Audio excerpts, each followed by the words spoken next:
A universal language, the world's most debated topic. Okay, probably not, but you get the point. In this day and age, we can already see its effects due to the dominance of languages such as English, Chinese, Spanish, Russian. What's this, Russian? Is this a Russia flag? Is this a Russia flag? Is this a Russia? Think about it like this. Now, it's not like a couple thousand people speaking a language. It's more like a billion people speaking a language, and that is pretty close to a universal language. Most would agree that it would be beneficial to us as a community, as a society. Everything will be sunshine and rainbows. Everything will be perfect. Everybody will be living in peace and harmony. But wait. Come on, get a little closer. Back up, back up. What if I told you a universal language is a bad idea? You need to leave. What?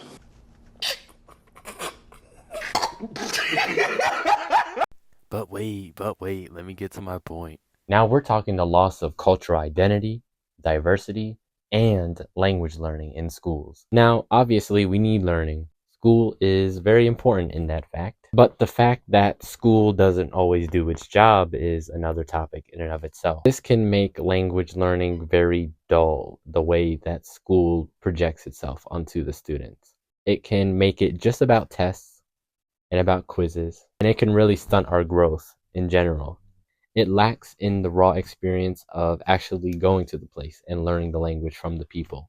Now, a universal language would remove that opportunity of learning and stop us from improving our cognitive function. Now, specifically where I get that evidence from is from a writer named Lorna Gibb. I think that's how you pronounce it. Okay, now I know we're not supposed to read our paper for this speech, apparently, but I'm not going to remember all this. Lorna states that multilingualism enhances problem solving and cognitive flexibility, perhaps even our resistance to dementia. You know what? That wasn't actually that long. Like I said, this opportunity for learning would not exist with a universal language.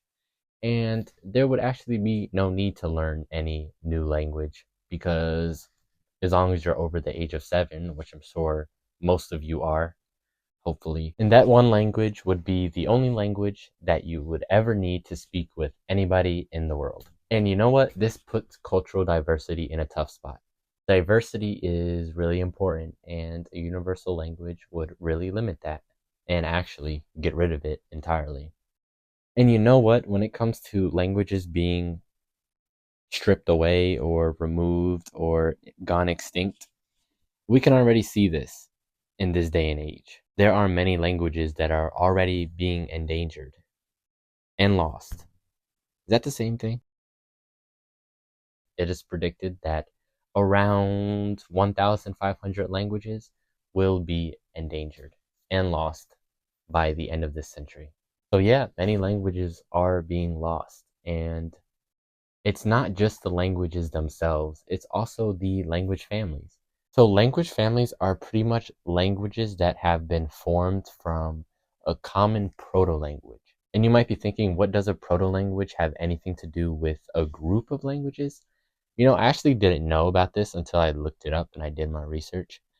And a group of languages stemming from a proto-language means that they share similar phonetic and grammatical features. So what that basically means is that they share roots, history, ancestral knowledge, and basically everything that you can think of. Losing this would result in history also being lost. All thanks to the universal language. Thank you, universal. No, thank you. Who else doesn't like a universal language? I'm willing to actually hear your opinions if you want to put it in chat while this is being put and displayed live in class. Actually, my teacher is going to see this first before anybody else in class, so haha, my teacher got it first. Anyway, this loss in history would actually impact personal expression and personal identity. Quick disclaimer, a universal language removing history is totally hypothetical. This would only happen if we dropped everything we knew, everything we have ever learned over the past thousands and thousands of years, and switched to one language, which is impossible. And this type of learning, specifically language learning, can affect what you know. And what you know can affect how you think. And that can play a part in your identity and how you view yourself.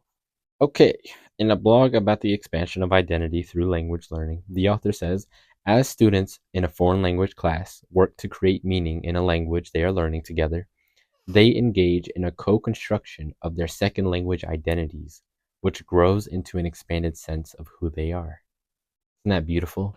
Learning a new language or multiple languages can open the courageous up to new opportunities, unlocking new or perhaps unique parts of their identity. And mostly you become tolerant of different languages, different cultures, different foods. And you know what? I like foods. I would really like to go to another country and learn their language, but I would also like to eat their food and try new seasonings. I don't know if that's just me. And certain languages remain untapped by foreigners. How do I know? Because I don't know every single language. but it would be really cool to do a study on some pretty small languages and see what they're about.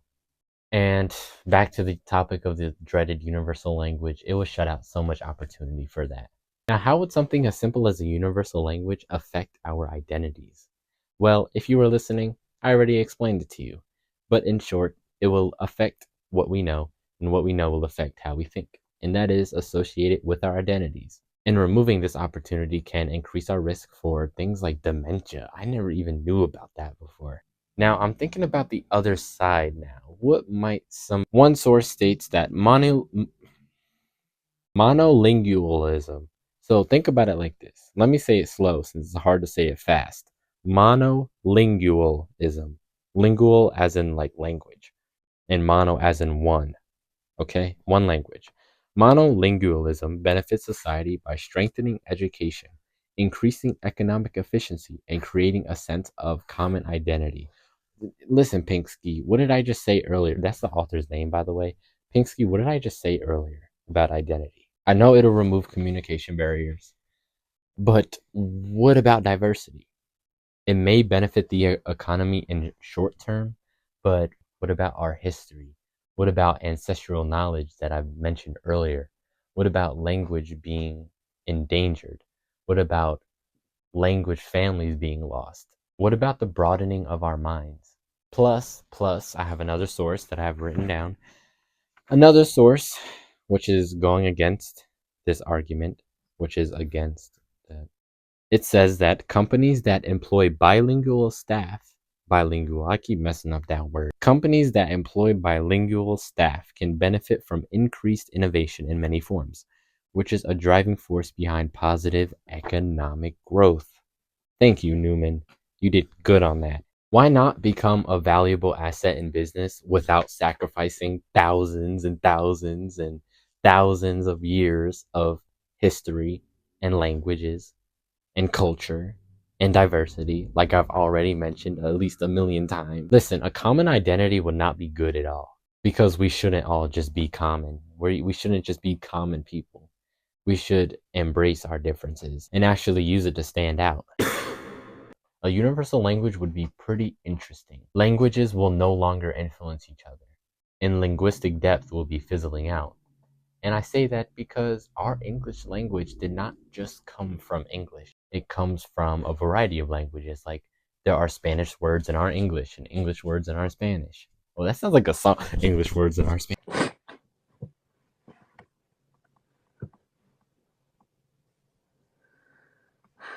I'm done. I'm gonna stop. I'm gonna stop clowning myself like this. Anyway, some words in English are from Latin, some are from Greek, and so on. We're always influencing each other. Losing diversity loses identities, and losing that could very well lose what makes every community, group, and person unique. Do I want to be bland? No. So you know what we should do? We should stick with multiple languages so we can keep influencing each other, keep thriving, keep coming together as a community without speaking only one language. We should. Why am I standing here? Let me sit back down. I'm gonna just sit here for a moment. You wanna know why? I don't know. Just stop the camera. Alright, let me know what you think about a universal language in the chat while this is playing live, hopefully. And nobody skipped over me. Or, you know what? Switch back to this tab. What are you doing on Google? Come back to this live classroom. Do you do this every class? Anyway.